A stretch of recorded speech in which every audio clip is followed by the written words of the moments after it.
Good morning, everyone, and welcome. Thank you very much indeed, everyone, for joining us today for our Summer Schools Interim Evaluation Report launch. It's great to see so many people here. Before we get started with the presentation, I just have a few housekeeping points to run through. Firstly, to say you're all automatically muted and your videos are turned off. We'll be finishing at 1 p.m. and there'll be plenty of time at the end for questions. Any questions you do have, please submit them throughout the session and make sure that you use the Q&A function. If you submit via chat, it may be that we don't see them, but do keep your comments coming through the chat function. I'd like to let you know as well that we're recording this session and we'll distribute the recording and presentation slides to attendees afterwards. And we'd also love your feedback, so please keep an eye out for a post-event survey in your inboxes over the coming days. So I'm Helen Lawson, I'm TASO's Research Programmes Manager and Chair for today's session. I was Project Manager for the Summer School Evaluation and also led on the Implementation and Process Evaluation. Presenting today, we have Sarah Chappell. Sarah's TASO's Senior Research Officer, and she will be talking about the background to the project. We have Paddy Taylor from the Behavioural Insights team and the external evaluator for the project, who will be providing an overview and interim findings on the project. And we have Amy Burt from the University of Kent, one of our project partners, and she'll be talking about taking part in the trial from a university perspective. So without further ado, I will hand you over to Sarah.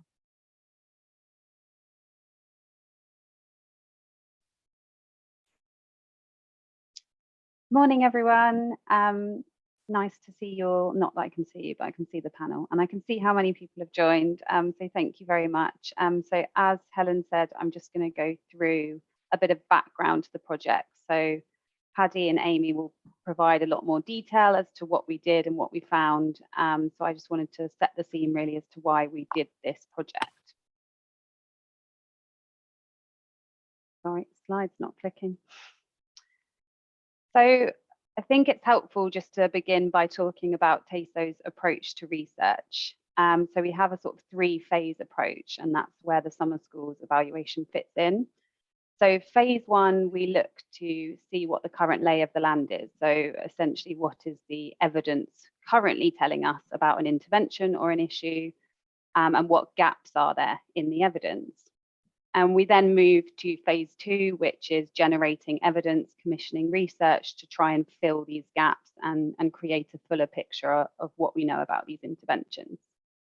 And then finally, we look at disseminating these findings in a way that best helps the sector to sort of inform their practice and policy. So in terms of summer schools, I'm sure you're all aware of what summer schools are, but it's important to know what we currently know about them.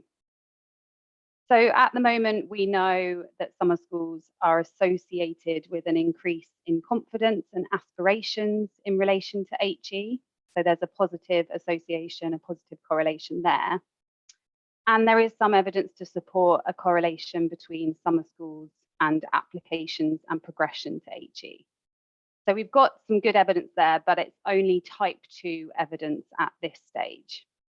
So based on the OFS standards of evidence, we've got some good type 2 evidence, but we are lacking in what we call type 3 evidence.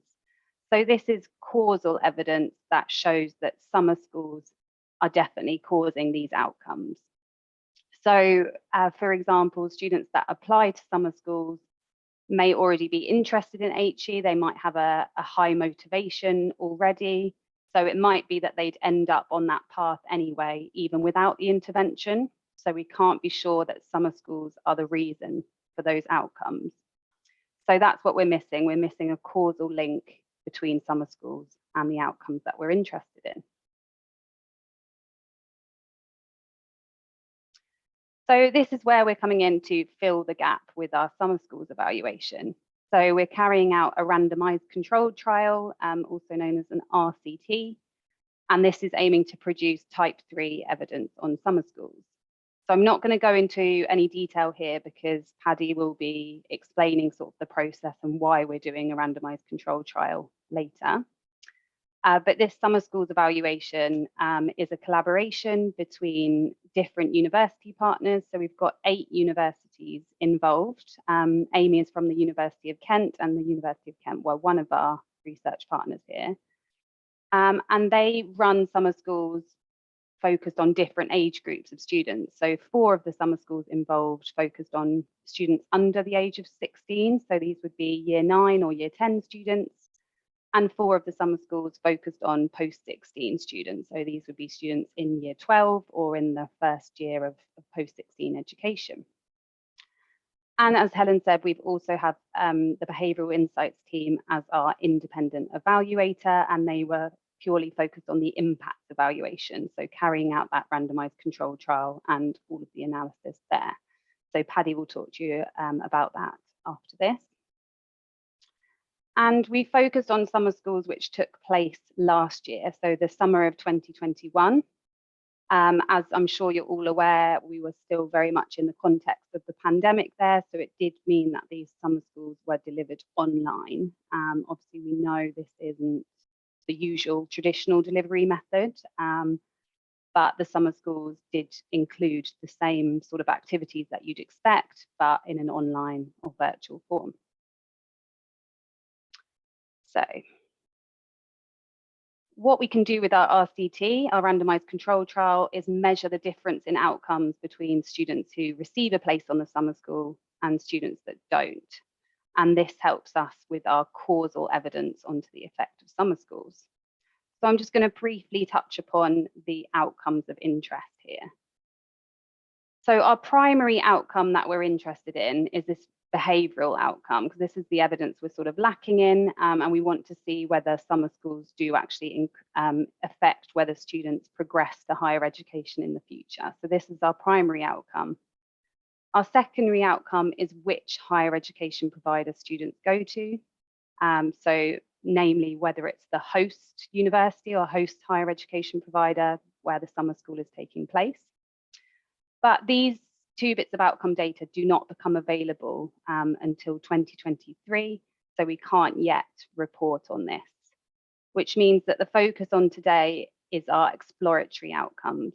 So these are outcomes obtained through a survey, and we looked at self-reported applications to HE, as well as attitudes and aspirations around HE. And Paddy will go into more detail on what particular survey questions were asked.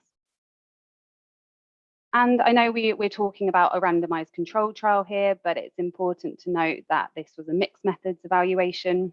So we've got our impact evaluation, which is the randomised control trial, but we also have our implementation and process evaluation. So while the impact evaluation can tell us whether the summer school did work or didn't work, the IPE, the implementation and process evaluation, can tell us how and why it worked. And we did qualitative data collection here in terms of interviews and focus groups. So this is there to sort of support the randomised controlled trial findings. And we also, as part of the report, included some alternative evaluation. And this is because for the RCT to work, summer schools had to be oversubscribed. So summer schools had to have a higher number of applicants than places available. And for some of our summer school partners, this wasn't the case, likely due to the impact of the pandemic. They had lower applications than usual, than they would have expected. So because of this, they took part in some alternative evaluation, which is also covered in the report. And it only provides correlational evidence, but it's there to sort of support the findings alongside the randomised control trial and implementation and process evaluation. So today we're here just to talk about this report. It's now live, it's on our website, so we really recommend checking that out after this event. And it's focusing on the interim findings, so a mixture of the randomised control trial findings, the implementation and process evaluation findings, as well as those alternative evaluation findings. It's also worth saying that we've got a separate analysis report, so a technical report, which is authored by the Behavioural Insights team and Paddy in particular, which focuses on more of the methodology and analysis and findings around the randomized control trial. So if you'd like a bit more detail there, then do check out the analysis report. But without further ado, I'm going to now pass you over to Paddy, who's going to talk through the randomized control trial and the key findings. Thank you. Thanks, Sarah. Hi, everyone.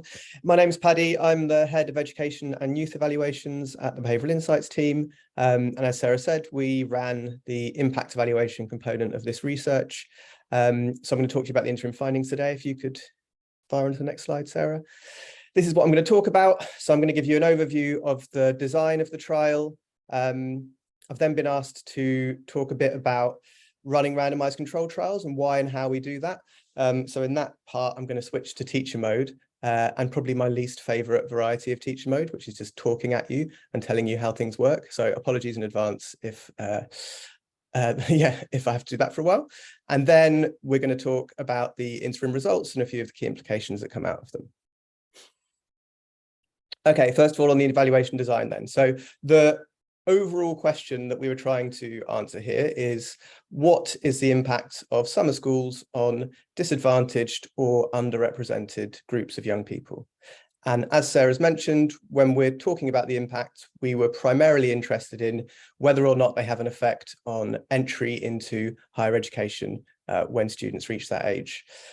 We're also interested in whether or not they enter into the higher education provider which delivered the summer school for the student. And we're also interested in some exploratory outcomes, like their self-reported attitudes to higher education after taking part, and whether or not they apply to higher education. The design for this was a randomized control trial. I'll talk a bit more about that in a minute. Okay, so these are the interim outcome measures that we have to present to you today in a little bit more detail. So these were all taken through 2 surveys, one which was issued in the weeks after students finished their summer school, and then a second survey which was issued in the January after the summer, where the summer schools took place, to find out whether or not students had applied to university or not. So just to run through what those outcomes were, these were all self-reported. So the first thing we're interested in is their likelihood of going to university after they completed the summer school. Then we looked into whether or not they'd applied in January. In terms of attitudes, we were interested in 4 things. Oh, sorry, there's one more likelihood one there, the likelihood of progressing to academic study post-16. That was specifically for students who were in pre-16 education when they took part in the summer school. And then there were 3 attitudes that we're interested in. Firstly, their self-efficacy relating to higher education, which is loosely translated into their confidence relating to HE. Secondly, the compatibility of higher education with their social identity, which was captured through a question or a statement, university is for people like me. And finally, their perceptions of the practical barriers to higher education, in particular, whether they think they can afford it, and how confident they are in how to apply. We classified these outcomes in 2 different ways. We either called them proximal outcomes or mediators.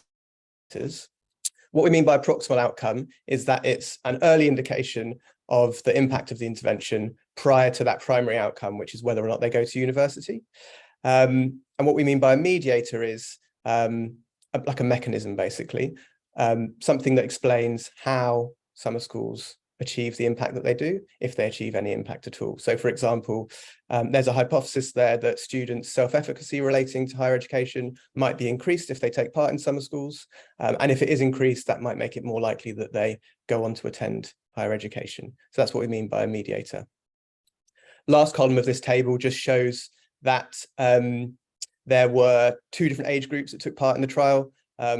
One group that was in pre-16 education, one group that was in post-16 education, and there are some questions here which are only relevant to one of those 2 groups and some that are relevant to both. Okay, we can skip on now, Sarah. Okay, now it's a little bit on RCTs. So before we dive into RCTs, just a few things on why we evaluate in general. And in this sector, I think first thing to say is we believe that widening participation in higher education is a very important topic, as I'm sure everyone on the line does. We know that a lot of time, effort and money is being put into widening participation, but we also know that the current evidence base for these activities is just not that strong. We just genuinely don't know whether the efforts that we're making to widen participation are actually making a difference. And in particular, as Sarah's highlighted, we need some more robust causal evidence. Summer schools are just one example of this gap in the evidence. There's gaps across widening participation practice, but there's also gaps across loads of fields of social policy. There aren't many fields where you can say we've got lots of strong, robust causal evidence to say that what we're doing works. So just to go through a couple of examples there to hammer the point home. This is a really interesting example from Australia. So for a while now, it's been believed that giving electronic babies to teenagers, simulating the real experience of having a baby, might discourage teenage pregnancy. And that was a practice that was fairly widespread in Australia, but also in other countries, until a randomized control trial was run, which found out that it actually made girls more likely to have babies in their teenage years rather than less likely. So that kind of debunked something that was thought to be very common sense, and that practice was stopped. Another example from health. So we think that health is actually one of the sectors that's almost immune to making this type of mistake, because they've had such strong evidence-based practice for so many years now, but it still happens in health as well. So for years, steroids were used to reduce swelling in head traumas, and nobody had run a trial on that until 2005. And when they did run a randomized control trial on it, they found that steroids killed more people than they helped in this particular case. And so the point that we're making here is that fair tests of new and existing interventions are really important. Worst case scenario, we can inflict harm unintentionally. Best case scenario, we just don't know either way whether what we're doing works. And that's a problem we see across social policy. Okay, next slide. So that's kind of why we evaluate. And now I just want to talk briefly about why we randomize. And this is one way of thinking about it. So when we're asking the question, what is the impact of a summer school? What we really mean is, what difference will this summer school make to this student's life if they go, as opposed to if they don't go? And that is a question about an individual in two situations, one where they attend the summer school and one where they don't. And the only way that we could answer that question conclusively for an individual student is if we could observe them in parallel universes, where everything was exactly the same in each universe, except for the fact that in one they attend the summer school and the other they don't. We can't access parallel universes, sadly, yet. But the aim of an impact evaluation is to get as close to that scenario as possible. So then the question becomes, what is the closest that we can get to that type of study? And we could just compare two individuals, one who goes to a summer school and one who doesn't. But if we did that, there'd obviously be too many other differences between those two people that could determine whether or not they go to university. And that is why we compare groups of people, because we hope that these other differences between individuals that might influence whether or not they go to university will balance out across those groups. And so then the question becomes, how do you create two groups that are comparable? And to do that, we could, not yet, Sarah, we could just compare summer school students with all the students who apply but don't get a place. And that is an approach that some studies have taken in the past. But the problem with that is that there are probably important differences between those two groups of students that might influence the outcome and whether or not they actually got into the summer school. So for example, you probably get more girls than boys applying to your summer schools, but you might select students so that you get an even balance of males and females attending the summer school. And that's going to affect the outcomes. We could try to make the comparison group really similar. So by making sure that the same proportion of boys and girls in each group are there, same levels of ethnic diversity and things like that. So filtering out students from the control group to balance them out. But unfortunately, the data that we have in almost all studies never shows us all the potentially important differences between groups. So in this context, for example, we won't have a good measure of students' motivation to apply for higher education, which is obviously going to influence whether or not they go. So by randomly assigning students to either receive a summer school or not, what we're doing is breaking any potential systematic connection between going to a summer school and the outcomes of going to a summer school. And this allows us to estimate an average effect of summer schools that is by definition unbiased. So it's not that the effect on summer schools will obviously vary by individual, but an RCT gives us an estimate of the average effect that is by definition unbiased. Now we can move on, Sarah. So this is how it works. First of all, we take all applicants to a summer school who meet the widening participation eligibility criteria. We randomly allocate some of those students to attend the summer school and some to not attend. And for those of you who are interested, we do that by assigning a random number to each individual in the data set using a computer program. We then sort the individuals by that random number from largest number to smallest number. And we assign the top half to attend the summer school and the bottom half to the control group. And then in these final two hexagons on the diagram here, we measure the average outcomes in each of those two groups, and we calculate the difference. There's a lot of stuff that needs to be in place for an RCT to be successful, but one extra thing I want to draw out just while we're talking about it here is that you need to get a precise estimate of this average effect. You need to have a big enough sample. If you have a really big sample, then when you randomly assign students to one group or the other, those groups are going to be very similar on every characteristic other than whether or not they attend a summer school. So then the difference that we see between the two groups is going to be a really precise estimate of the effect of the summer school. If the sample's too small, then even though you've allocated students randomly, you may get important differences between the two groups just by chance. A bit like when you flip a coin, if you flip it 100 times, you'll probably get near to 50 heads and 50 tails. But if you flip it 3 times, you might just by chance get 3 heads in a row. It's a bit like that idea. And what that does is it doesn't bias the results, but it does add some uncertainty to the results. And we see that uncertainty in the results in this study, which is why I'm kind of laboring the point now. The good news is that you can make a good estimate of how big that uncertainty is. And we express that as a confidence interval, or some people call it a margin of error. And what that margin of error says is that we're a certain percentage, in our case, we're presenting a 95% confidence interval. So we're 95% confident that the true effect of summer schools lies between these two bounds, but we don't know where exactly between those two bounds it lies. Now I can move on, Sarah. Okay, quick point on how we randomize without messing up summer schools, because you've got a lot of selection processes that you usually go through. Three main things we thought about here. First is consent. So students had to actively consent to take part in the trial. If they didn't consent, they still had the same chance of getting a place at a summer school, and we did that through random selection. The second point is that summer schools obviously have a certain number of places available, and so we randomly assigned an exact number of students to attend to fill all of those places available on each summer school. And this meant that the treatment group and the control group were slightly different in size. And then the third thing we had to think about is that some summer schools wanted to guarantee places to certain types of individuals. So, for example, some summer schools wanted to guarantee places to all students who had experience of care. We did that before randomization, and those students just can't be used in the analysis because they weren't randomly assigned. Next slide, please. Quick note on ethics before we move on.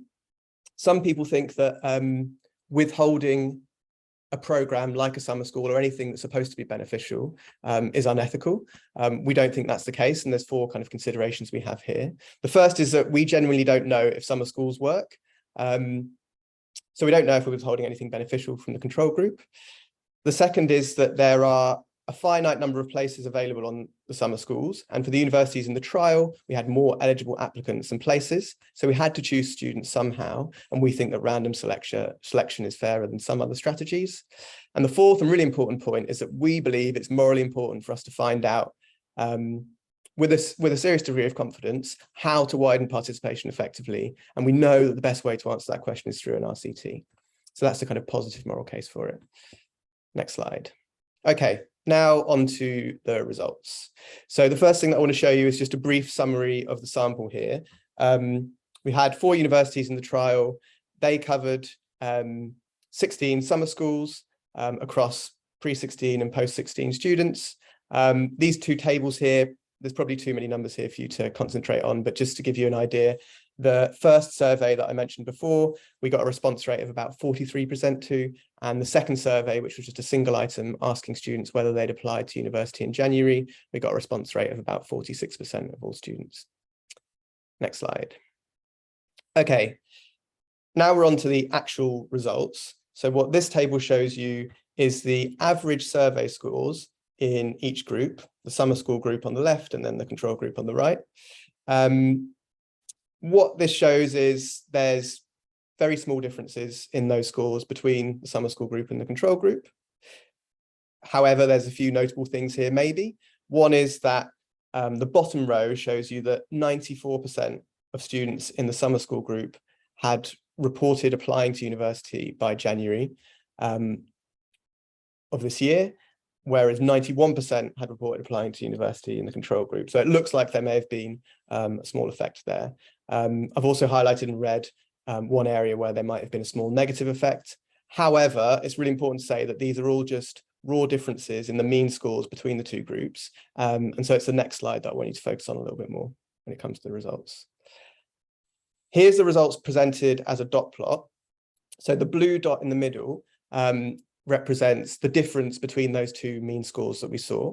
So for example, the self-reported likelihood of going to higher education at the end of summer schools, we see there's basically zero difference between the mean score in the treatment group versus the mean score in the control group. And the two turquoise dots give you the bounds of our 95% confidence interval. And so what that broadly means is that we're 95% confident that the true effect on each of these outcomes lies between the two turquoise dots. But we can't tell you where between those two dots it lies with that level of confidence. So what you might take away from this chart is that we potentially see some small positive effects on those bottom four outcomes: self-efficacy relating to higher education, compatibility of higher education with students' social identity, their perception of barriers to higher education, and the proportion of people who had applied by January. We might be seeing some small positive effects there, but it's really important to say that all of those results are consistent with zero or even negative effects, because we can see that that left-hand turquoise dot either touches the zero line or stretches over into the negative side of the chart. The other thing that's just important to note on these results is that a very high proportion of students applied to higher education in the control group, so over 90% in the control group applied to higher education anyway, which basically means that the pool of candidates that you're getting in who are applying to summer schools are already very motivated to go to university. Okay, last slide. What should we take away from this? Well, I mean, there's all sorts of things, and I really encourage you to read the report and, you know, come up with your own conclusions. But here's three things I thought are worth saying.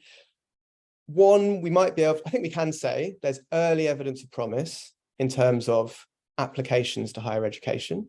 And that's our most concrete measure of success at the moment. Did the students who attended summer schools actually apply to university in greater numbers than those who were in the control group? It looks like there's evidence of promise of that. The evidence most strongly supports a positive effect on participants' self-efficacy relating to higher education.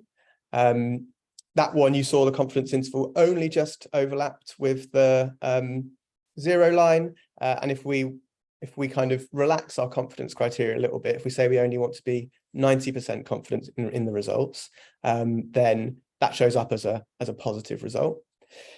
But it's really important to say, thirdly, that we've got low confidence in all of the results, and that those positive results that we see, the positive differences between the treatment and the control group, they could well just be down to chance differences between the two groups. So yeah, they're the main conclusions. As Sarah said, watch this space for more robust results in 23-24 when we analyse the admin data on whether or not students in the trial actually end up in higher education. But the caveat there is also that I think we're probably going to have some sample size issues there as well. And so we're probably going to have fairly broad confidence intervals around those results as well, just to prepare you for that. And I think that's about enough from me for now. Thanks very much. Thank you very much indeed, Paddy and Sarah. There were some great presentations there. We've also got some great comments and questions coming in through quick Q&A, but I'm monitoring those, and we will come to those when we've reached the end of the presentations. So we just have a couple of points of reflections and some key discussion areas before we move on. So one of the things is that there are issues with relying on survey data. Less than 50% of the sample responded to the survey, so we can't eliminate the possibility that survey responses are positively biased due to a highly motivated sample. What we don't know yet is whether self-reported likelihood of going to HE will actually result in enrolment. As we've heard, the survey results highlighted that students who applied to summer schools are already interested in progressing to higher education. But summer school results also show that students who attended a summer school reported increased confidence in their ability to progress and succeed at university. So potentially those students who attended the summer school are in a stronger position when they start at university than those who didn't. So are perhaps more likely to do well. Perhaps we may see increased attainment, retention and progression among those students who attended a summer school. But also I think we need to acknowledge that the results do suggest that better targeting of students is needed. So we're really interested to hear about what we can do to reach those students who perhaps aren't showing any interest in progressing to higher education, and those students who wouldn't go to higher education without an intervention. What sorts of things can we be doing as a sector? What sorts of things can we do to help the sector?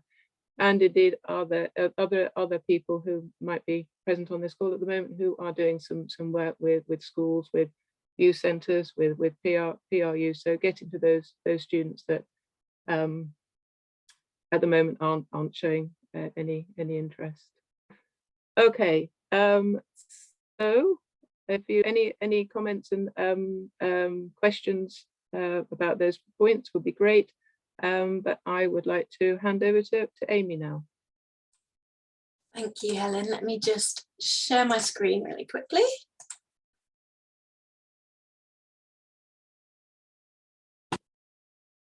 I think is showing okay. Good, thumbs up, brilliant.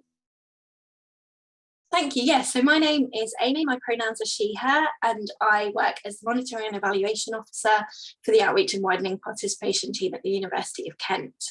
I've been in that role for 5 years now, but I was involved in the TASO research project to look at evaluation of online summer schools last year as a research assistant. So I've been asked to talk to you today about my experience and involvement in the project. Just a quick run through of what I'll be talking about. So I'm going to give you a brief overview of what our virtual summer school involved, then talking about our reasons for wanting to take part in the research project, the things that we did differently as a result of being involved, so what we found challenging and what was an opportunity for us, and then finally talking about what we learnt and how that is informing our curriculum, and just generally what we learn about participating in an RCT as well. So our year 10 summer school was involved in the research project last year, and our curriculum development team felt confident creating a virtual summer school experience after a year of online outreach delivery. We had 29 students who were part of the TASO research project, took part in the 4-day virtual summer school alongside other students who weren't part of the research project. And they had activities scheduled between 10 AM and 6 or 7 PM each day, which included an average of 2.5 hours each day for independent tasks. On day one, they were introduced to personal barriers, and the day was centered around the question, can we choose to be happy? Students learned about the nature of barriers and participated in a structured debate. They attended a talk given by an external speaker from the Art of Brilliance, which discussed positive psychology, and were introduced to the Happiness Toolkit. On day two, participants were introduced to academic barriers, so preconceptions around subjects and their interdisciplinary nature. They attended a short talk on why academic barriers might get in the way of progress, and academic taster sessions as well. They also attended a reverse funding panel where academics pitched their ideas for research that breaks academic barriers to the students, and the students decided which project to fund and why. And then day 3 and 4 introduced participants to community barriers. they were asked to answer the big question for this strand, which is better places in the wake of COVID-19. And they were asked to create a piece of work for submission, skills such as communication, persuasive writing, and the use of images. And throughout the summer school, participants were provided with first-hand experience of university social life and independence through virtual sports and society electives and extracurricular activities, which included a virtual escape room and a virtual dinner with their mentor group. They were encouraged to reflect on the activities throughout the summer school. And it culminated in a celebration and launch of the digital time capsule, which contained the students' projects on community barriers. Parents were invited to join the celebration, which included an informative session designed to teach them about university life, covering topics such as student finance, the cost of university, mental health support, and independent living as a young person. So looking at our reasons for taking part in the project, at the time that the open call went out, which was January 2020, TASO was still relatively new, and we wanted to build a relationship with them and to contribute to their work. When we heard about the project, we knew we would be interested in the findings, and so we wanted to make an active contribution to the research. A lot of our existing evaluation for all outreach activities would be classified as type 1 narrative or type 2 empirical, according to the OFS standards of evidence. And although we were starting to think about activities where we could proactively use and design comparator groups, we hadn't really explored type 3 evidence in too much detail. And we were interested in the RCT process as a means of being able to demonstrate causality. But I think it's fair to say reluctant to do it. So having the support of TASO and BIT and the other partner HEIs was a real positive influence on our decision to apply. And summer schools are one of the few activities where we thought an RCT was actually feasible due to the number of applications that we receive and the limit on the number of places. So therefore, it was easier to persuade the non-evaluators in the team to take part in the project, as they are already aware that we're never able to offer everyone a place who applies. So I wanted to highlight the things that were new to us or that we had to do differently as a result of taking part in the project, starting with the things that we found challenging. So if we weren't taking part in the RCT, we would try to positively recruit males to the summer school because we tend to work with more females in other outreach activities. We'd also try to award at least one place per partner school to ensure that the cohort isn't too heavily populated with students from one school and to maintain good relationships with those schools. However, we recognise that we would need to be flexible with those criteria while taking part in the project in order to meet the requirements of the RCT. And as we were running the summer schools online, which was a new development after we had applied for the project, there was also the potential to have even greater numbers take part because we weren't restricted by available accommodation or room size. But obviously with an RCT, we need to have that control group. But TASO were very understanding and accommodating with all of our requests. And like Paddy had already said, we were asked about guarantee places in the application form for the project, and they accommodated our request to guarantee places for care experienced students. We would normally try to turn around applications quite quickly and let students know the outcome of their application to the summer school within a week or two. But we had to delay that to give BIT enough time to do the randomisation, which meant that we had to think carefully about how long applications would be open for and when they close to give us enough time for all the relevant communications with students before the start of the summer school. Something that I imagine you are all aware of, the control group were less willing to engage in the research than those who had taken part in the summer school, and that is something that we did expect. Also, in terms of online engagement, it was more challenging to run focus groups and interviews online than it is in person, as with other activities that rely on engagement and interaction. There were some students who were unwilling or uncomfortable in putting their camera on, and some typed their responses in the chat, which meant that their responses were quite limited. However, thinking about the opportunities that we gained from the project, I've actually also put online engagement here as well. So online focus groups and interviews actually worked better for some students, especially the ones who were less outgoing. Everyone who joined in with an online focus group or interview did make valuable contributions, and we could ensure that everyone had the opportunity to contribute. A lot of the methodology, randomization aside, wasn't new to us. So we track our outreach participants through HEAT, and for the last few years we've added all summer school applicants to the database, whether they attended or not, so that we had a sort of pseudo comparator group, and we did pre and post surveys with them and focus groups on the final day. However, what was new to me as an evaluator was having regular communication with the treatment group. So there were people that I spoke to before, during and after the summer school. And I felt that I'd built a relationship with them, whereas normally it's just delivery staff that would see students so frequently. And it was nice for me to be able to see the changes in them and the impact the summer school had. And I think that helped me when it came to writing the report as well. Previously, our last communication with the unsuccessful applicants was to tell them that they haven't got a place.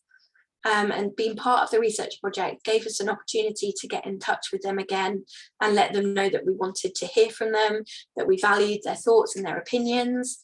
So we were able to leave it on a positive note. And so I explained that we weren't expecting a particularly high engagement rate from the control group, but we were actually pleasantly surprised with the response rate that we got. And thinking about how what we've learned has informed our curriculum development and delivery, it was really important time-wise to get to speak to this cohort of students that we think of as being so impacted by the pandemic. One thing that we learned from speaking to the students is that one of the key motivators for them taking part in the summer school was just for something to do, a way to spend their summer, as this student says. And this was something that as an institution we hadn't considered or wanted to consider before, but we don't yet know if it's specific to this group. After having 2 years of interrupted study, perhaps they're motivated just to do something productive. And that's something that will be interesting to explore this year and going forward. And the students that we spoke to, despite only being in year 10 and therefore still a few years away from having to make decisions around higher education, were clear that access to mental health support would be an important factor to them when deciding on university. So again, maybe that's due to poor mental health being exacerbated during the pandemic. And it's something that we'd already started to consider in activities for younger audiences. And this just helped to reinforce that it was the right direction to go in. And it's something that we're now doing more of. Many of our existing talks designed for parents focus around student finance and funding, but the parents and guardians that we spoke to worried about their young person's grades as being a barrier to them accessing and succeeding at university. So again, maybe that's specific to this cohort. They've had an interrupted education due to the pandemic. They may be uncertain of how their progress will be assessed and worry that their final grades may not be indicative of what they're actually academically capable of. But it's something worth exploring in our curriculum design for influencers and for this audience. We would have offered a virtual summer school in 2021, irrespective of us taking part in the TASO research project, but it's reassuring that students agreed they'd met each of the aims that we had set for the activity and that it did seem to have a positive impact on them. And we've now been able to adapt this content for in-person delivery this year. What we've learned from actually being involved in the RCT I think it's fair to say that we underestimated how big a commitment it was.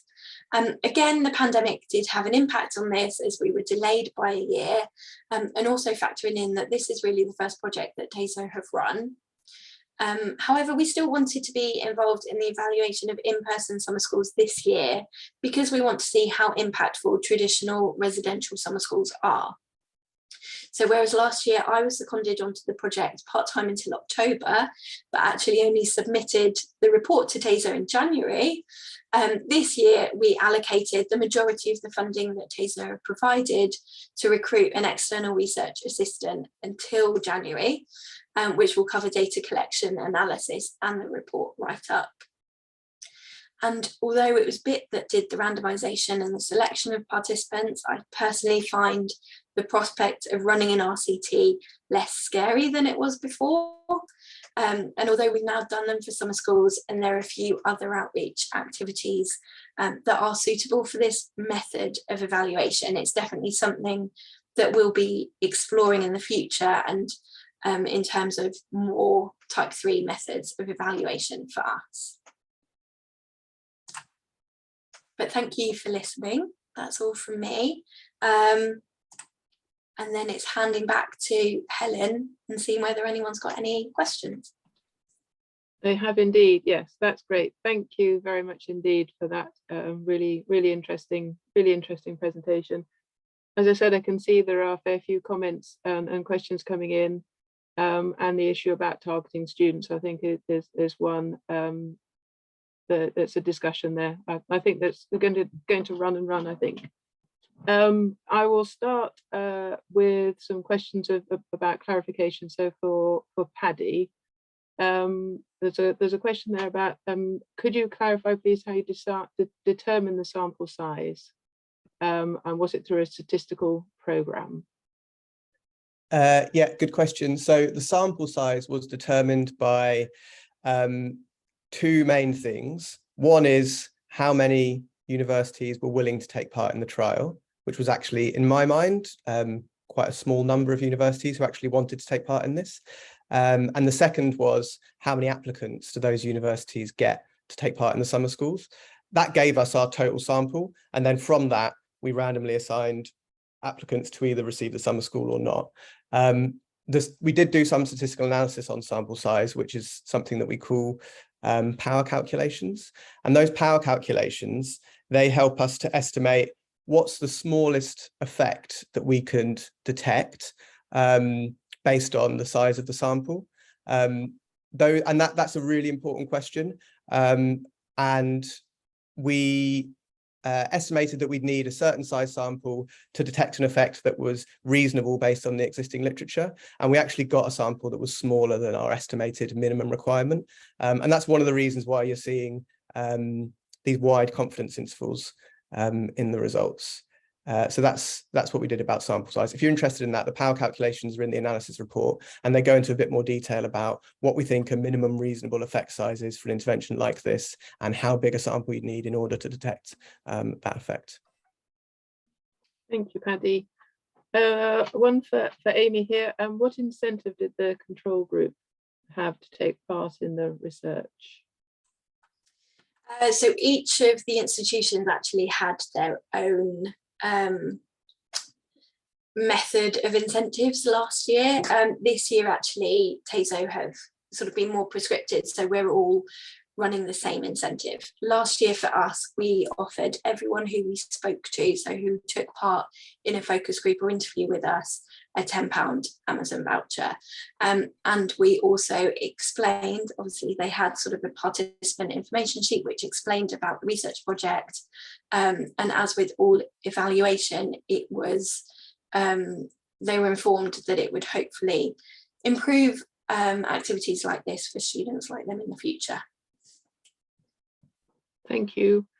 There's another couple of questions that sort of touch on the point of about ethics.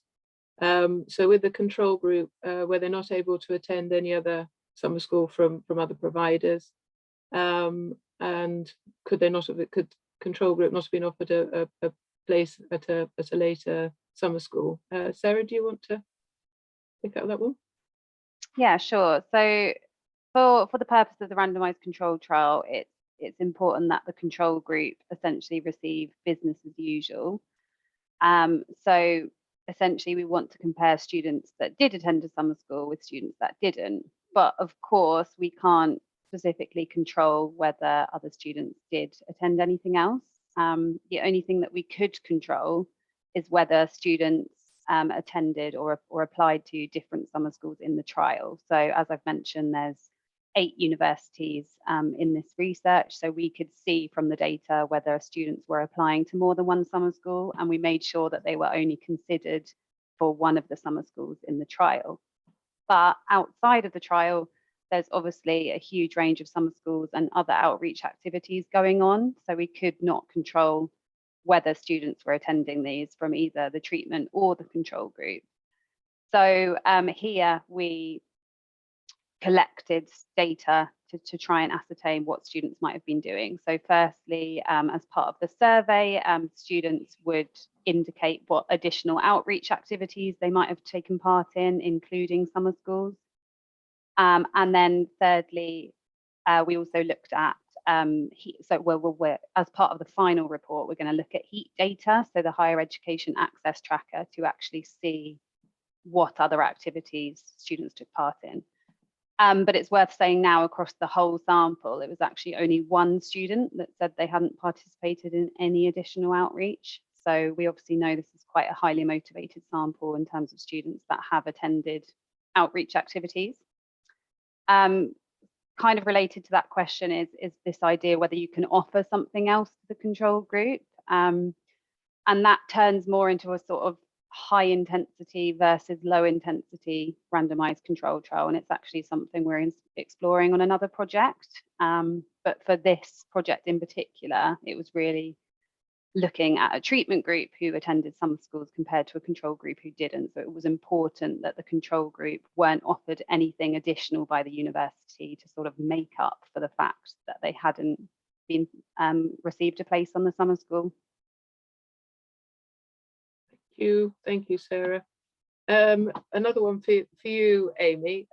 What strategies did you use to raise survey responses? Yes. A lot of pestering. I think that's the best way of describing it. Just frequent communication. We knew that the control group would be hard to reach. But just sending out reminders to those who haven't. We didn't want to pester them too much because their lack of response might have been an indication that they didn't want to be involved. So that's fair enough. That's completely up to them. That was the way that we could do it online. Of course, with in-person summer schools, for the treatment group, you have them there with you, and it's been timetabled into our activity to get them to complete a survey in person on the final day. But with online, again, that's difficult. I don't think we really did anything more than that to try and get them to respond, though. Thank you. Well, as you're there, Amy, we'll stay with you. We've been talking a lot about sample and sample sizes, and we haven't had a huge number of higher education providers kind of apply to be part of an RCT. Having been through it, what are your reflections on why that may be so that more providers don't come forward to take part? I think it's definitely something that we were cautious about to begin with. For us, there were concerns around fairness in selection. So previously, we would normally rank our applicants to the summer school based on set criteria. And so there was a worry that students who would be further down on our rankings would get a place over someone that was perhaps more eligible when it's done randomly. But really is random selection any less fair than that? I'm still sort of on the fence about that, to be honest. Secondly, of course, we believe that our summer schools are having an impact and are beneficial. That's why we run them. So to exclude students from taking part, again, that was a concern for us. But with summer schools, that's why one of the reasons why we took part in this project is because for summer schools, some students would have to be excluded anyway, because we have a limited number of places. So for us, taking part in a summer school RCT made more sense than perhaps for other outreach activities. And I think also just that lack of control to hand over the selection of participants to someone else who doesn't know about the schools that we work with and the students that we work with is sort of a worry. I don't know if other people have different concerns, but for us, that was, yeah, why we proceeded with caution and we're reluctant to do it on our own. Great, thank you very much, Amy. Paddy, there's another for you on, again, it's on sample sizes, about how large a sample needs to be in order for an RCT to be effective. Yeah, sure. So we answered a slightly different question in our power calculations, which was not how big would the sample have to be to detect an effect, but because we didn't have control over the sample. So we answered the question, what's the minimum detectable effect size based on the sample that was predicted to come to us? And the sample that was predicted to come to us was about 2,600 students. And we estimated that with that many students, you'll be able to see an effect size of around 5 percentage points, 5 percentage points or bigger, between the treatment and the control group on entry to higher education. So for example, if you had a 90% entry rate in the control group, you'd have to have an entry rate in the treatment group of at least 95% in order to be able to detect a difference. That is if we had 2,600 students in the sample. We ended up with about 800 students in the sample because the estimates that universities made at the beginning about how many applicants they would get were more optimistic than, we're just optimistic.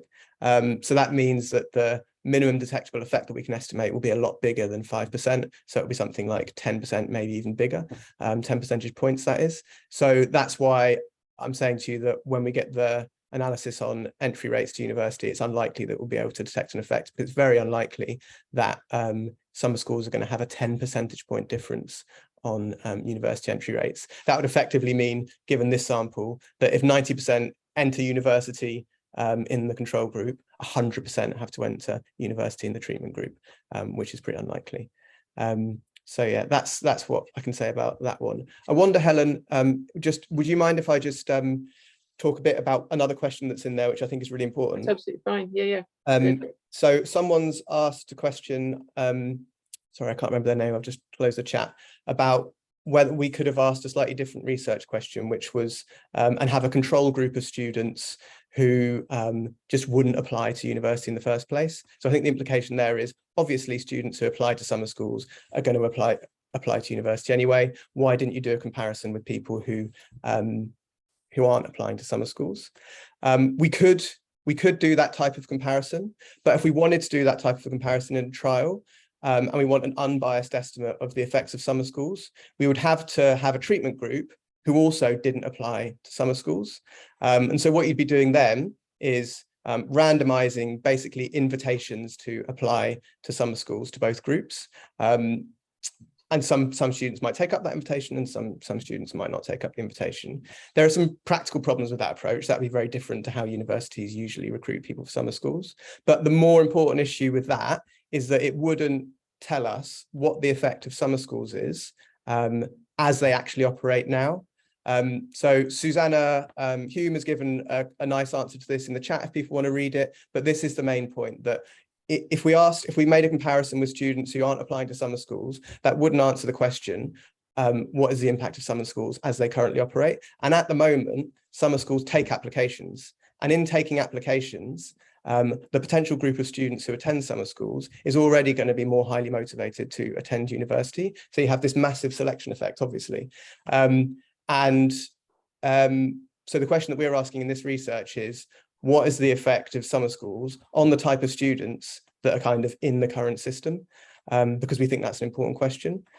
Having said that, it's a really important point, I think, which you could think about a bit from a different angle, which is, if we know that the students who go to summer schools at the moment are already very motivated to attend university, should we change our approach to recruiting students so that those who are less likely to attend and more in need of a summer school maybe actually take part? Or do we think that summer schools can't really help with increasing the rate of entry to university, but can help with how well disadvantaged students do when they get there, which is what some of the other chat is saying? And that's a question about what change you're trying to create as summer school providers. We're like, BIT is definitely interested in that question, particularly as we see that certain disadvantaged groups are getting into university in relatively high numbers, but they might be getting lower grades or dropping out at disproportionately higher rates. So there's definitely like interesting work to be done in sustaining the engagement and improving the success rates of disadvantaged students when they get to university. But that is a different research question altogether. And I think Susanna makes another good point in the chat, which is that at the beginning of the process, we got together with the universities who wanted to take part in the trial and developed a theory of change, which said the main thing that we're trying to do in summer schools is increase the rate of entry into university. That was what summer schools said they were trying to achieve. And if that's what you say you're trying to achieve, then that's what we should be measuring primarily, and that's why we picked that outcome. So there's like a lot of interesting stuff in there, which is why I wanted to just draw it out of the chat. But like I say as well, Susanna's given some interesting responses which people should read. Yeah, that's great, Paddy. And obviously completely, totally endorse and agree with what you're saying. And as we said, we are it's definitely an area for future research, but we are interested in hearing from those providers who have actually who've tackled this problem, because we also know that this is something that as a sector you are aware of. Any providers who are doing some work to get to those harder to reach students. But as Paddy says here, we were answering a very specific research question. And you know, we certainly feel that it's given some very valuable findings and added to the evidence that's there. And I think together with the RCT and as Amy was saying with the IP, with the implementation and process evaluation as well, I think that's added more depth to some of our findings. So, for example, you know, with the confidence, the self-confidence and self-efficacy, I think that's important. But again, you know, as Paddy is saying, what is it that providers and others are wanting to achieve through their summer schools? Is it to get those who might have progressed to higher education but potentially not to a certain university, or you know, is it to target those who have no interest and trying to encourage those to attend higher education? Slightly more an easier question, I think. Sarah, alongside knowing the students were taking part in the summer school and those who weren't, who were in the control group, did you collect data on other activities they participated in during the same time frame? Could they have taken part in other summer schools, for example, that you were unaware of and therefore not able to control for? Yeah, I think I've already answered this in my previous question, which is essentially that we carried out a survey as well to understand what other additional outreach activities students participated in. And we're also going to use HEAT, the Higher Education Access Tracker, to try and obtain that information as much as possible. But from what we can gather so far, we're fairly confident that this is a highly motivated sample and that they're not attending the summer school in isolation to other outreach activities, as you'd kind of expect from WP students, that they do attend sort of a range of activities as well as a summer school. Worth saying as well, and sorry Sarah if you said this in your last answer, but just to be really clear, if a student applied for more than one summer school within the trial, then they were only allowed to have a chance of attending one summer school. So you couldn't get a student in the trial who was in the treatment group for one summer school and the control group for a different summer school. And I sort of linked to this is, will there be any further analysis looking at the different universities? So whether students went to selected universities or the host university. Yeah, I think so. As Paddy sort of explained in his presentation, our primary outcome is whether they enroll in higher education, and our secondary outcome is which provider, but namely whether it's the host provider or not. But obviously we are accessing that data to see where students are going. So that's not to say we won't do more exploratory analysis to see, you know, is it research intensive universities? Is it top tier universities? Is it selective universities? Because we know that's an interesting finding as well. Great, thank you, Sarah. Amy, this is one again about the already keen and running an online event. Did you think that an online summer school meant that the already keen dominated even more than perhaps those who weren't already keen? I know you had some interesting findings around you know, from students who said that they wouldn't have attended a summer school if it had been face-to-face. So I think it might be worth talking a little bit about that. Yeah, I think there's arguments for both, really. We did find that sometimes the online summer school were easier for students that didn't want to go and spend time away from home. And I think that would happen every year, not just a year when you're coming out of lockdown. So I do think it works both ways. But also, obviously, a lot of our results so far are based on the surveys. And these are students that are engaged enough to respond to surveys, and surveys from a university that might have rejected them from a summer school. So it will be interesting to see the overall HESA track results as well, to try and get that information from students that aren't as motivated to necessarily apply perhaps and just respond to our surveys as well. But in terms of delivery of the summer schools, yeah, I think it worked for those students who are more motivated and more engaged, and perhaps they would have come to an in-person summer school as well, but we saw students that were less engaged with sort of delivery and things as well, that had different opportunities to engage through things like chat and sort of smaller breakout rooms and things like that, were still able to engage, that may have found it harder to do so in person. Great, thank you. We've had an interesting question around the resourcing and how you go about resourcing and conducting an RCT, because obviously this is a large scale. I think one of the points that I would like to make I think is that you know, TASO is about upskilling the sector. So this was obviously time and resource intensive, but what we're aiming to do as an organisation is to enable others to be in a position to be able to run things like RCTs and different evaluation strategies.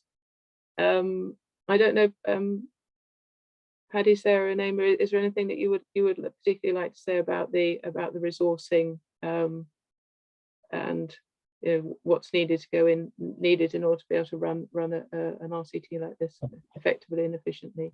Yeah, so I think what we're doing here is basically like the ideal case, which is for one thing, you've got an independent evaluator. So you've got an organisation totally separate from the universities who's doing the evaluation, which obviously adds a level of extra confidence in the findings, because there's less room, less motivation to tinker with the data, which is always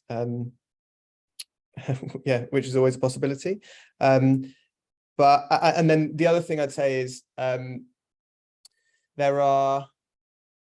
it is possible to run trials internally, obviously, but there are certain skills that you probably want to have to do that. And I think you'd want to have at least an in-house analyst who understands the statistics well enough to be able to do the analysis properly. There have been efforts in like range of different sectors. So for example, we spent some time with the early years sector recently, developing toolkits and training programs so that they can run their own RCTs. And to some extent, you can be given a toolkit, like a little spreadsheet, which randomizes participants for you and things like that, which helps you to do it. But the risk associated with that, if you don't have a statistician in your team, is that you can misinterpret the results and misanalyze the data fairly easily. And so, yeah, at the very least, I think you want to have, like I say, an in-house analyst who understands the analysis that's being done, even though it is possible to conduct some of the analysis without understanding it. It just obviously is much more prone to error. So the hope is that the OFS continues to support TASO. TASO then has money both to support the delivery of the intervention and the delivery of independent evaluations. And there's so much, like we've said, there's so many gaps in the evidence. I think there's kind of years worth of work to be done in generating good evidence in that through that model, which is then made publicly available. So yeah, I think that's what I'd say. Thank you, Amy. So, was there anything you would like to add? Yeah, I was just going to bring in Marta in the chat has asked about sort of interviews and focus groups and what the capacity and sort of commitment was for that. I think every partner institution used probably the majority of the funding that TASO provided to recruit a research assistant. Some of them were recruited externally, some, like myself, were already working within evaluation of outreach at the university and sort of seconded onto the project. So we had that knowledge and those skills already to be able to run preferably mixed methods evaluation. But that was definitely, when I said we underestimated the commitment, that sort of was part of it, was organising the focus groups and interviews in an online capacity, which, like I mentioned, is different to in person when you can just schedule it as part of the summer school. So we did it slightly differently to others. We, as part of the survey and sort of communications before the summer school took place, we gave students the option as to whether they would rather give their responses in an interview or a focus group. And if they didn't want either, whether they were willing to do it as part of a survey as well. So I think that led to, it required a lot of organisation from us to do that. In terms of sort of how long the interviews and focus groups were, depending on the number of students we had, we would always schedule them for an hour. Some of them were quite quick, sort of 20 minutes or so. And we did in-treatment focus groups as well, organised during the lunch break of the summer schools, which were about 20 minutes or so with the students as well. But I think that answered all of Marta's questions about those. Thank you, Amy. Paddy, we've had there's lots of questions about and comments about ethics. I know that you did. We have talked about ethics, obviously, as part of your as part of the presentation. I just wondered if there is anything else that you wanted to say on the ethical side, to add to what you've already said. Sorry, I haven't seen any of the specific questions on ethics. Is there anything in particular that you wanted me to? It's, well, there's basically how you balance the desire for an RCT with the teacher vision of being fair for all. If it's possible for some schools to affect future lives, is it ethical for some to miss out on a research project? Yeah, I mean, I just reiterate what I said before, really. So the first thing is that I guess the general answer is I think that running an RCT is 100% compatible with the attitude of being fair for all. And the reason for that is, one, that we don't know if summer schools are having a positive effect. And I've seen some comments in the chat to say, I definitely think they are having a positive effect, and I completely understand that perspective. I know people are working really hard on this. I know they're having really positive interactions with young people on their summer schools, and they're getting positive feedback from students from their own surveys and from their discussions with students. But that type of evidence, just to be really frank, is not very robust. That doesn't tell us whether or not, on average, going to a summer school is better than not going to a summer school. And so that's what I was trying to explain in the kind of method section, the design section of that presentation. So yeah, I'd stick to my guns on that and say, we don't know if summer schools work, certainly not on the outcomes of whether or not they encourage, whether or not young people go to university at higher rates as a result.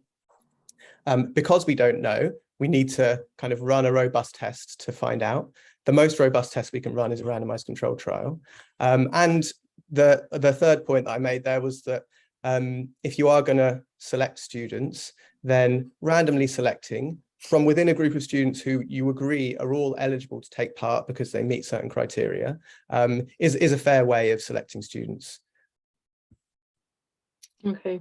The other, actually, just while I'm on the line, just to correct myself from earlier, I said that the power calculations and more detail on sample size and things like that were in the technical report. They're actually not. They're in what we call the trial protocol, but the trial protocol is also available to download in the same place as the report. And I'll just, if people are really keen, I'll just post it in the chat in a second, the hyperlink to the trial protocol. Yeah, just on that, Paddy, at the top of the analysis report, there's a link to the trial protocol. Great. So if you're on the analysis report, yeah, if you they're all go linked. to the first report, you'll kind of be able to eventually find it, but I've put the link in the chat as well for people who are keen. Okay. Just having a quick look at the chat as well. Particularly around this, Sarah. Sorry, there was something I saw earlier on which I just wanted to clarify, and Paddy might be able to clarify further as well, which was just it's very clear, I think, in the report that we did this, but I guess from the presentation perhaps it didn't come across well enough, was just that there's 16 summer schools across the 4 universities that actually took part in the trial. So sort of how the randomization worked and whether the results are based on each university or the sample combined. So I thought, Paddy, you might be able to explain that just so it's really clear. Yeah, it's a really good question. So there were 16 summer schools, and to answer the first question, no, they did not run the exact same program in all of those different summer schools. So the summer schools varied by things like the subject matter. So some of them, one could be a science one could be an English one, but they also varied in terms of their format. Obviously, these were pretty much designed just for this summer because it was the first time they'd been delivered online. Yeah, there is a brief description in the appendix of the report to say what all of the different summer schools did. So that's the first thing. So, and then, but all of those summer schools are basically being treated as one in the analysis. So the average effects that we're presenting are the effects that are averaged across all of those different summer schools. And so that's a limitation of the trial. And you could look at it like that, because it won't tell you whether or not what the individual effect of the science one at Leeds is versus the English one at Kent. But the reason for pooling the analysis like that is because we need as many students in the sample as possible in order to be able to detect an effect. We did specify in the protocol, and we will do a breakdown of an estimate of the effects by each summer school. But that, given that the overall analysis is underpowered, has a sample that's too small, that subgroup analysis looking at the effects of each individual summer school will definitely also be underpowered, so it will produce even wider confidence intervals. So to be able to get at the effect of individual summer schools, you'd need to have thousands of students applying for just that one type of summer school, so that we could run a trial on specific types. At this stage, given it was so difficult for TASO to, and let's be really honest about this, it was really, really hard for TASO to recruit universities to take part in this trial. The only option available to us was to pool all those summer schools together. And I think, like, when we're talking about practical barriers to running trials like this in the higher education sector, number one for me is getting more universities to want to take part and to agree to take part in trials like this. Because to only get 4 universities to take part in a trial on a practice that is so pervasive across the sector, yeah, for me, is really disappointing. And so we want to do all that we can to work out what the barriers are for other universities and to overcome those barriers. I think, so I don't know if anyone wants to say more about this now, Sarah, but there's going to be some research happening soon to understand those barriers in more detail. Because we're not saying it's definitely easy for universities to take part. We want to understand why they don't and try and overcome those barriers. Sorry, Sarah, did you want to say anything? No, just watch this space, I guess. And yeah, agree with what you're saying, Paddy. Yes, completely. I think I've been monitoring the chat as well. I think has anyone seen anything that they would like to answer that may have been missed? As I said, it has been very, very busy on the chat. Very interesting perspectives on the targeting of summer schools. One person saying here about potentially having to change their criteria for selection of those who they're targeting and those who they select for participating in a summer school.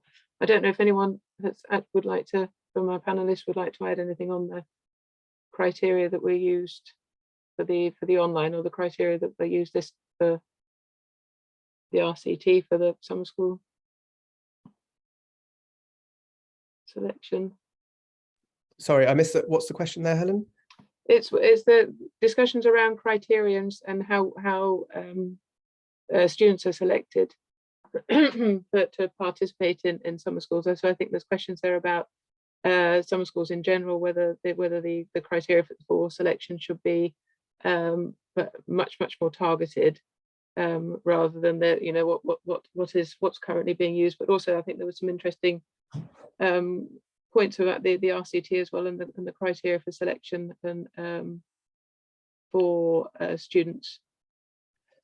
Yeah, so the one thing that comes to mind here is, so we've said something that's like we've said that there's an implication from this research that's very challenging, I think, to solve, which is if the current selection criteria, which are fairly broad, based on indicators of deprivation, indicators of ethnicity, whether the students are male or female, they're the types of variables that we have in data sets which we can use to work out whether or not students are more or less advantaged in terms of applications to university. The problem with that is that it's not filtering out students, or we're still being left with students participating who are very likely to go to university anyway.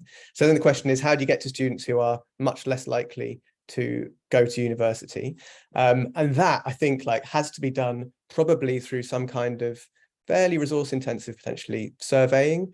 So you need to be, I guess, working with schools to identify students who are and the schools helping you to identify those students who are not considering going to university, if you want the aim of summer schools to be increasing the entry rate.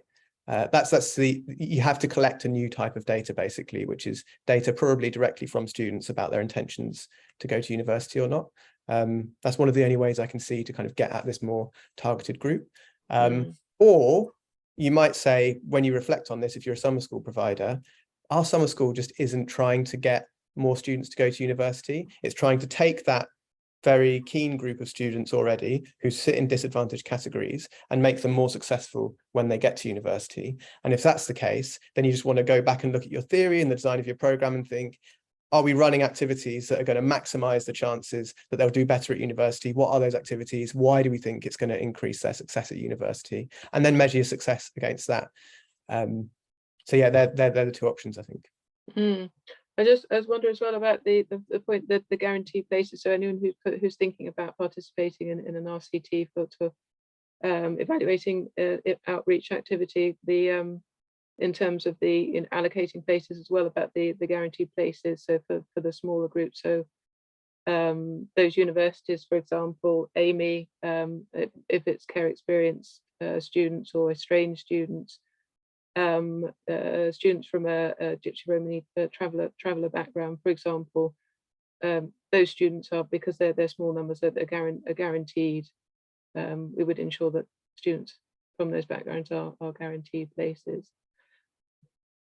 And to be clear, if there are universities on the line who are thinking, actually, we would guarantee places to a much broader group of students and we'd still like to take part in a trial, that's still possible as long as you have a large enough pool of eligible applicants, such that when we've guaranteed all those students places, there are still a decent number of applicants and a decent number of places remaining at the summer school, such that we can randomise some students.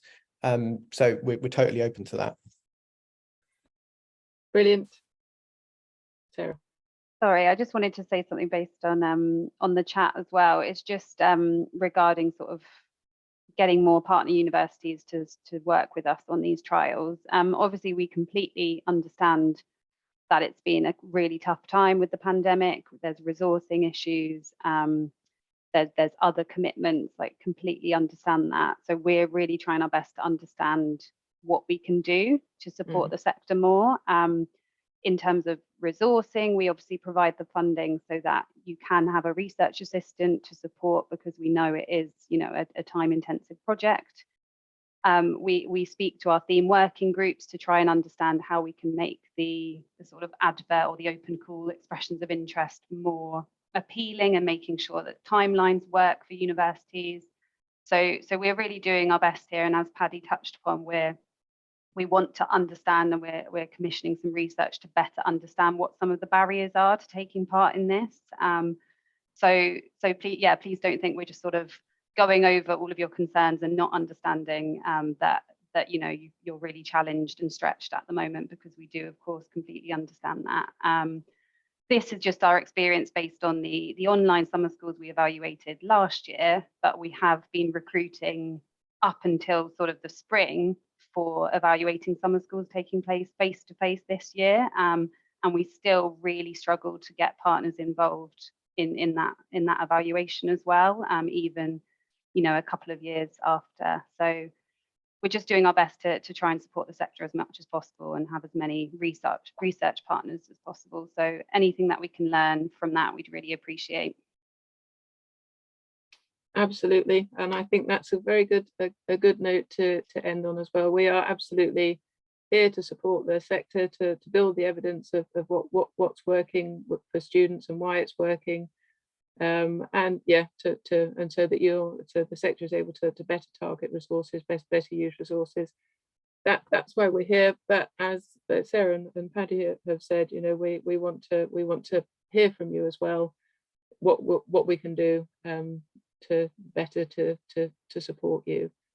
So I think it just remains for me to say thank you very, very, very much, everybody, for joining us today. It's been great questions, great chat as well. I think a lot of food for thought there, and I think we're keen to kind of to try and carry on the conversation as well, because it's obviously clearly raised some interesting